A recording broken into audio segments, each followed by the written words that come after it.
Alright, YouTube, I'm working on my F150 today, putting an HF antenna, which is, it's a K40 CB antenna, but it'll work for probably 10, 11, and 12 if I choose to run those. The rig that I have is a ICOM 706 Mark II-G. And it's open for the CB band, so I can at least listen to that band when I'm on the highway traveling and stuff. But basically what I did was it's a lip mount on the hood, and it runs above the hinge, and I have it zip tied here, and then it runs down and has kind of like a service loop here, so it has room to move as the hood opens and closes. And then I just tucked it between this gap. What is that, a spider's nest? I tucked it between these two pieces of plastic here and ran it all the way across the front cowl. And it comes out right here. And I just zip tied it to the window washer hose. And then this other antenna cord is for my dual band 2 meter, 70 centimeter mount, which basically just did the same thing with coax. Just runs down the back side of the hinge here and loops, and then there's a little bit of a service loop here just to give the hood, give the cord room for when the hood closes.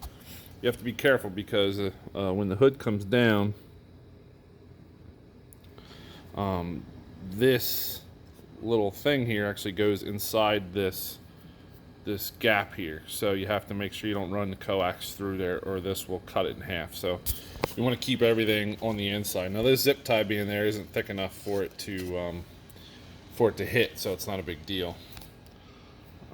And then I just ring the coax down, and I'll run it down through. What I did was I have my I got my wire fish here run down between the inner fender and the firewall, and it goes under the floor, and then I come up through the floor onto the truck, under the passenger side carpet. The rig, the body of the ICOM 706 is mounted under the passenger seat, so they're going to come up through the floor and hook into that. So I'll have dual band 2 meter, 70 centimeter, and what I would consider an HF antenna, but mainly for CB. And I might do some 10 meter on it. We'll see if it tunes up. I believe it does. I've used that antenna on those other frequencies before, and it works just fine. But I'm going to get under here and pull these wires down through. As you can see, I have it hooked to my fish, and I have the wires. They tape together, and they should pull down through fairly easily. And I'll just pull them slowly, but I'm gonna crawl under here quick and get some light on here. Here's the other end of this fish. I'm just gonna gently pull, and it's just coming down between the firewall and the fender. And there they are.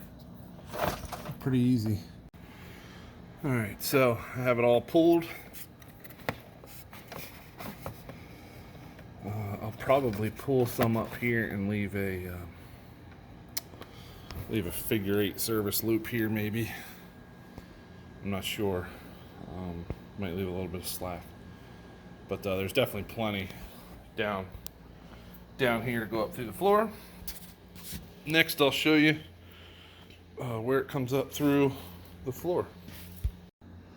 Alright, here's a hole right here in the floor that they have a piece of tape over from the factory that I usually use in these trucks. I just come up through there, put a grommet in the hole, of course, and bring your coaxes up through there.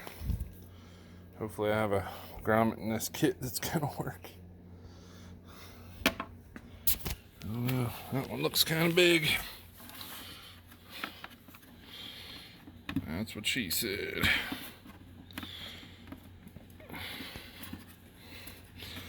But we'll see. I'll put this grommet in, get the wires through here, and we'll move on. That grommet was a little bit of a pain in the butt to get in there, but it's in there. Alright, so we'll try to get these wires shoved up through here. Let me make sure I have these routed the way I want them to be routed. Yeah, I think that'll work. I'm just gonna come straight back and I'll zip tie through those holes there to hold them up. And then there's the grommet, so I think that'll be fine. If I have to, I'll add a cable clamp under here.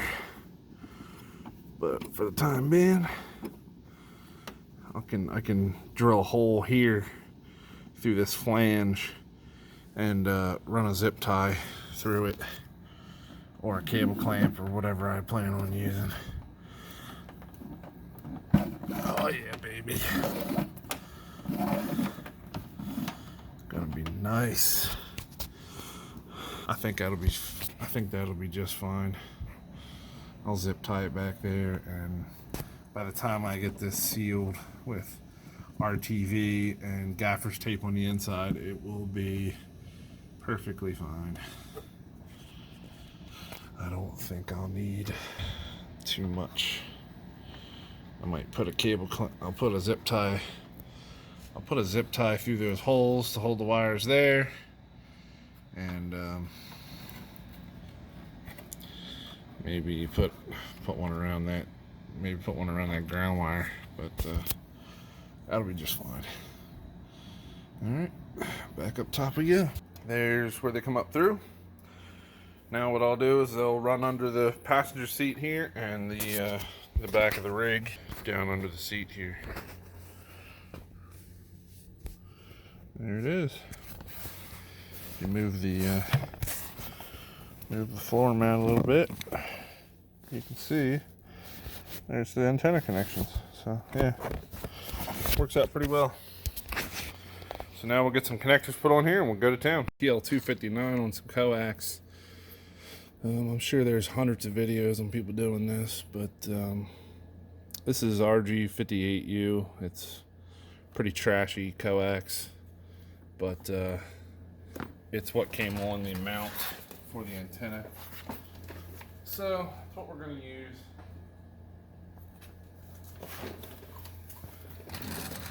So what I'm going to do is I take this part of the connector and I hold it up to the coax and I strip back until these threads. Strip the outer jacket off. Once you do that, first things first, take your collar and slide it on the coax and get it up out of the way so you don't forget to put it on later. And then I take a pick or a hook and start picking all these little braids apart until they're all separated. This coax, like I said, is very cheap coax, so it's pretty easy to do this with. But this is just for my dual band 2 meter 70 centimeter. I'm only going to run maybe 25-30 watts, so it's going to be just fine. Later on down the road I may put a better mount on, but for now that's what I have. Just take this little foil and rip it. Now you want to take this and kind of spread it out. And I don't know which furl it is. It's not that one. Is it this one? Yeah, I believe it's going to be that one. So you may want to slide this on first before you undo the braid, but you can get it on afterwards. This is your collet, or your reducer, what they call it. And you kind of want to push it up to the edge of where the insulation ends and fold this stuff back. best you can.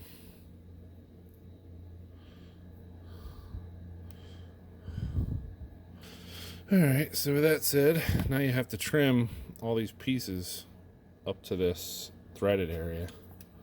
The easiest way to do that is to take a knife and just roll it around the barrel, and it will trim all those little pieces off.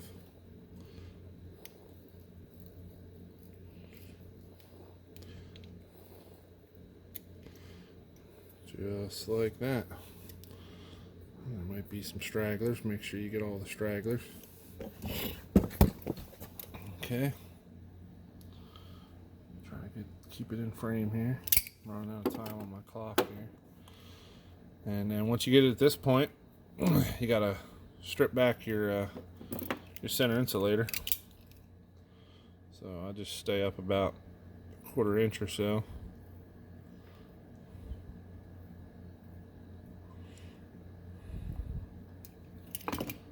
And give it a twist, pull it off. Man, that's really some crappy stuff. Oh well, like I said, it's what I have for right now. And slide that on there, and then thread your reducer into the main body. I am running out of time on this video. You're going to solder the tip here, and you're going to fill in these holes with solder. But be very careful when you solder the tip, because the dielectric in this cheaper coax will melt very quickly. So you have to be really quick with your soldering iron. It's a real shame that they make coax like this, but it's what we have at the moment.